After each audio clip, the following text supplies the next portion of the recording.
Welcome to the latest episode of Into the Airbnb, where we talk to Airbnb hosts about their short-term rental experience. Today's guest is Earl from Denver, Colorado. Together with his old uni classmate as his business partner, he purchased and converted a duplex into 4 Airbnb listings all the way in Albany, Tennessee. He tells us about how he manages the property remotely and the challenges that came with that. So far, he has made above $80,000 gross revenue on his $230,000 property. This episode is sponsored by Airbnb, the all-in-one analytics dashboard for short-term rental investors and managers, where you can find precise Airbnb data such as occupancy rate, revenue, and average daily rate, and so on. So without further ado, let's get into it. So my first question is, I can see that you have 4 listings. Yes. And are they all in the same location, like same building? It is in the same building, yeah. How did you get started with your first rental? So this is my first and only short-term rental property for now with the 4 listings. My first long-term rental was, I got it the year prior. I had done some creative financing. Not the short-term rental. The short-term rental I can go into a little bit as well, but the long-term rental I have is a 3-family, also in the Albany area. I had saved up about $23,000, but the cash to close was about $38,000. So I was short 15 grand. I had pulled it from a credit card, a balance transferred from a 0% APR credit card, and then deposited the check into my savings account and let it season. So when it comes time to close, it showed enough cash to close for the loan to approve for the remaining 75% of the loan to value of the property. That was the first one. When I had done that, shortly after I had done that, some folks that one guy I went to school with at NYU, he was just about getting his real estate agent license, but he ultimately wanted to do investing, and real estate agent doesn't teach you how to become an investor. So he partnered up with me and brought along another friend of his to go into this next deal, my second deal, their first, and this is what ended up being the short-term rental. So the short-term rental, we had acquired that in November 2018 after spending a lot of 2018 trying to find the right property. We weren't necessarily targeting short-term rental initially. Actually, it was a bit of an accident. We found a property that had some bonus units, and we're like, oh, we could do long-term rentals on the main units and short-term rentals on the bonus units. So we started with, purchasing that. So I went into that deal actually with them. They had put up the down payment and closing costs of about $48,000 on a $233,000 purchase price. Right. So they put in the down payment and closing costs for that one, borrowing my credit, really putting it on my credit.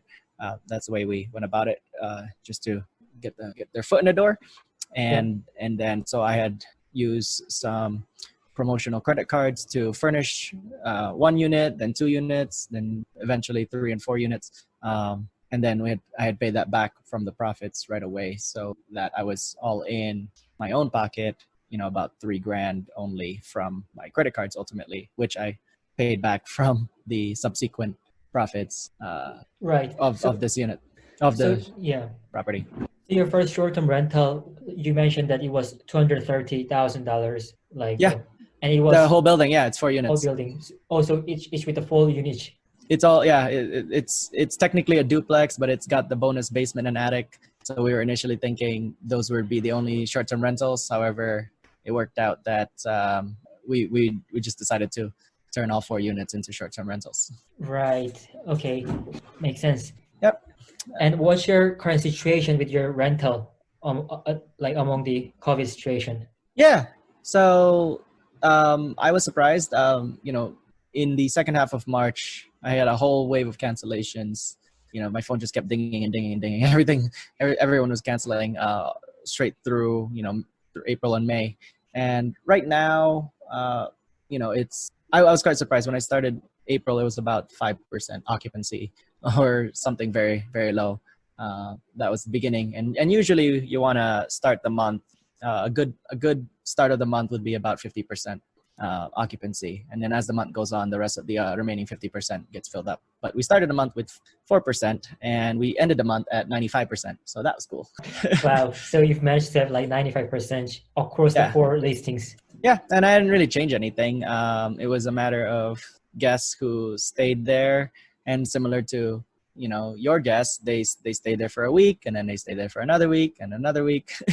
And then we had some people who checked out, and then other guests filled in, and then those guests came back later. So it was a bit of intermittent guests, repeat guests, and it just ended up being there was a good chunk early April for one of my units that was like over a little over a week long that was empty, but the other 3 units made up for it. So Right. that's why it came out to be 95% occupied. Yeah. That's across the 4 units. Okay, that's awesome. When are the busy seasons, and when are the like quietest month for your renters? The busiest. So I've noticed that similar to others, it is a little bit seasonal, but not quite. The January is surprisingly busy for some reason. February is normally dead, and so didn't think much of it February and March, but until all the cancellations came in, did not I thought it was just a normal February and March. July and August are also very busy, and actually so is May. May is always booked because it's graduation season, and there's several colleges in the area that have graduation. So a lot of family members use Airbnb instead of hotels. Right. So do you increase the price during the graduation season? Yeah, I don't do much of it. I don't do much manual price. Actually, I don't do any manual pricing. I use tools like Smart BNB and Beyond Pricing to not actually Beyond Pricing is not available in Albany, so I use Price Labs instead of Beyond Pricing. In other cities like Denver, New York City, the bigger cities have Beyond Pricing is available. But so for Price Labs, I set a minimum price, a base price, and a maximum price. And with the coronavirus and the lower demands, it's been tending towards the minimum price. So sometimes it will eke up a little bit for each unit. And for I actually have that only set for 3 of the units, because the basement unit I just have smart pricing on. And surprisingly, the smart pricing has been pricing it higher than what I've used to use. What I used to have as the minimum price. I had the basement unit for typically around $45 to $50, and I've been seeing people book it for $65 regularly. So right, I don't know. It's the Airbnb algorithm. So yeah. for And that one. How has been your occupancy rate like throughout the season? You've mentioned 95%, but how is it like in like last 12 months? Last 12 months, yeah. So the occupancy in the last 12 months typically hovers between 85 and 95% on average. I have not seen it dip significantly. I think I've won on a slow month, a typical slow month, and a slow month might be, October, November. That slow month is about 80%. Understood. Pull that up. And what has been, then when I look on your 84%. 84% that was for last November. I'm gonna check October. I believe October was slower. Oh no, it was not. October was 94%. Okay. Right. Fantastic. Wow. Yeah, that's awesome. How's December? December is 87. All right. Well, I guess I don't have a slow month. What's your revenue? Yeah. Mm-hmm. What's your revenue like if you're achieving like 80 to 90%? Yeah. So okay, I found a slow month that was February of this year. February 2020 was 80%. There we go.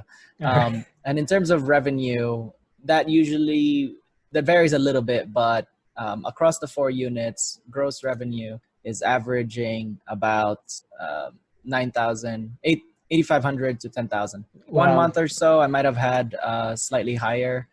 February was low, so about 80%. I was getting this past February was $67.47, so that's cool. And if I looked at November, that was 84 607 and December was 8,700.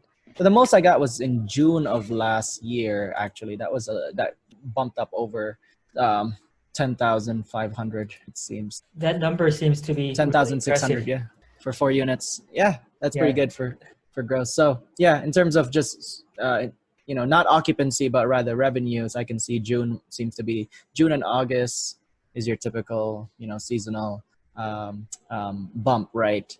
But May and October are surprisingly a close second. Yeah. And what's your expense like for the cleaning, supplies, and all those things? Mhm. So let's say if you make 10,000 per month in revenue, Yeah, what's your actual profit yeah. of that month? So other models, I know they own the property, or they don't own the property. They might rent it, but since we own the property, we also have PITI, principal, interest, taxes, and insurance. Yeah. But not including that, cleaning expenses tend to be approximately 2,000 a month, Yep. and utilities, electricity and gas are about 500 a month, and then water, sewer, extra $30, small stuff.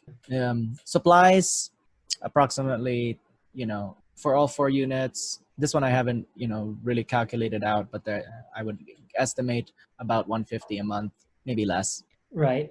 So that's giving around 90 to like $100,000 profit per year before like tax and insurance and all those things, PITI. Yeah. Yeah, before without the mortgage, you mean? Right. Yeah, I mean, with the mortgage, I would net up probably about 5,000. This was pre-COVID levels, so we'll see Right. what 2020 will turn out. But we were expecting about 4,500 in net revenue. That's after the mortgage. After the mortgage. Yeah. So you're actually like earning is it interest free? Like, I mean, what's that? Is it you're not buying equity at all, or are you building That's towards the that's equity? that's also building equity. So that's with the principal, Right. principal and interest, and taxes and insurance. The Right. principal part building the equity. So if we use other strategies on top of that, we could really knock out that mortgage payment very short amount of time. Yeah. How much of the equity are you building per year for that unit? So that's dependent on for the whole building, you mean? I mean, for the rate, yeah, for the whole building, but for the rate of the mortgage that you're paying. Yeah, that's based on the amortization schedule, and here in the U.S., I'm not sure about the U.K., but we have a standard 30-year 30 mortgage, years. Okay. conventional loan, right? And that's based on an amortization schedule, where it's front-loaded interest, so you're paying much of interest. So very, very, very little principal gets built up in the first 7 years or so, unless Right. we apply other strategies like velocity banking to apply the cash flow against the mortgage and accelerate it, to build up equity way faster, Right. So and yeah, then save on the interest too. if I just assume that you're building towards the equity around 7 to 8,000 roughly a year, that's still like giving that means that you're actually your ROI, not ROI, your gross yield is above 25%, considering that your property was like 235K and you're making 45,000 and building some equity on top of it. Yeah. I guess that's one way to think about it. I believe that would be the capitalization rate, right? But we're more looking at the cash and cash return, meaning the partners had put in 48 grand. When are they expected to get paid back, essentially, from the profits? And we're estimating about 3 years. About 3 years Yeah, for the cash and cash. for the cash and cash return. Yep. Right. Because how does that work? Because your net revenue is 45,000 a year. Approximately, yeah. So that's So the that's major, yeah. Oh no, hold on, that's 45. Oh yeah, no, that's if that's the net revenue, then they would be paid back in 1 year. Right? Is that what you're Right. saying? Yeah. And well, that's we also split it up in different ways, because Right. they put in the money and I did not put the money in. I get a fraction of that. Right. But also, Okay. let's see. So that would actually, yeah, no, I think you're right. The 2-3 years was prior to our prior estimates for when we would be getting the money back. However, the setup costs also played a factor into the first year. Oh, So that right. first year was basic, like, yeah, it netted 85,000. No, sorry, it grossed 85,000 in the first year. That Yep. one I know from just the Airbnb's printout transaction report. However, there was a lot of setup costs that were used to the revenue was not the profit. So profit was probably closer to 30 grand Right, in the first year. in the first year. So that there's that first year, and then the second year will be, we'll make up for the difference, and so we'll have all our money back, or at least the partners will have all their money back after the second year, hopefully. So we're in our second year now.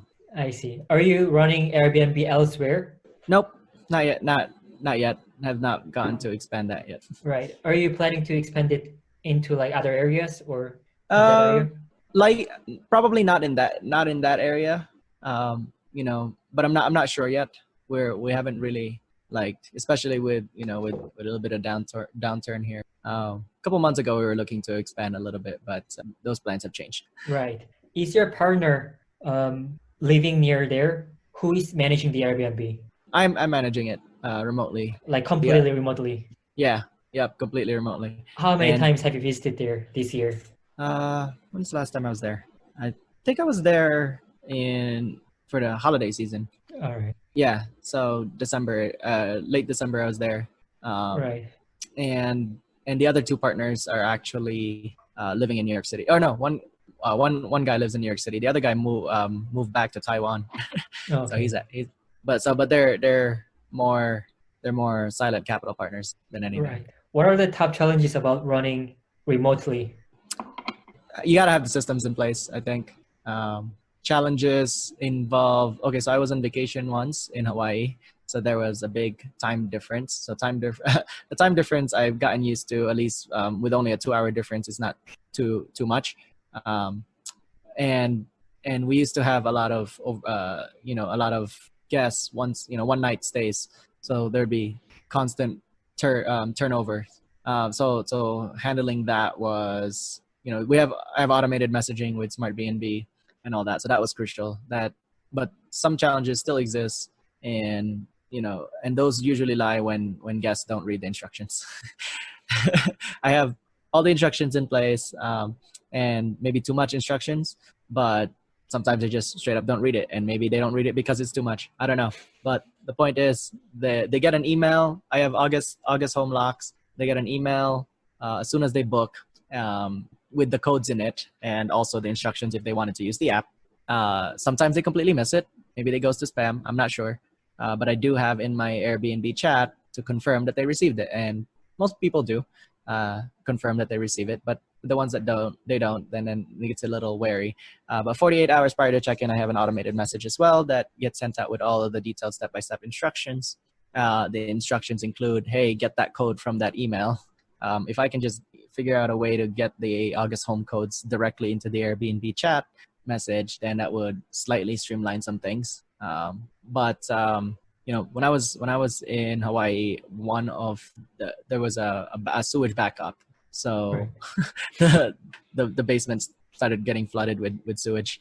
Oh, and the guest were the guest was there. How did you do? There. Right. Yeah, so they reported it. I got emergency plumber to come by. My cleaner had done a lot of work cleaning that up, and I believe we had also shut off the main water supply just to prevent it from getting worse. But yeah, I had a plumber, commercial plumbers clean that up. Or not clean it up, but just like clean out the pipes. Right. And then I had the guest situation. Obviously, not obviously, but they couldn't stay there. I believe I had ended up, what did I do with them? Either I moved them to a unit upstairs, or I had booked a hotel, cost at my expense for them. Right. Okay. Many thanks to our guest, Earl, again for sharing his story with us. If you'd like to hear more about what it's like to host and manage Airbnb properties, make sure to follow us to be notified of the latest episodes.